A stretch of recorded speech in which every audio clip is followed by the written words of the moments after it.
Make sure that's a re-jump there. All right, go ahead and pinch its legs together, talk to it, yell at it.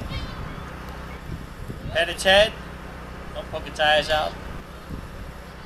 It'll jump in circles if you do.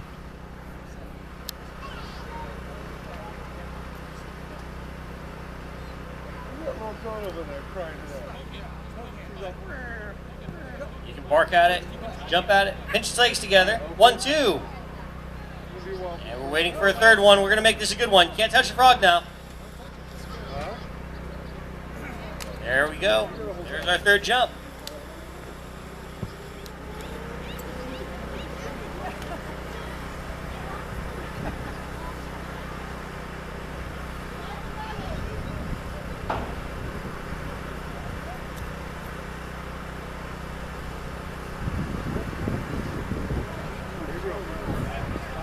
Five foot 11 inches.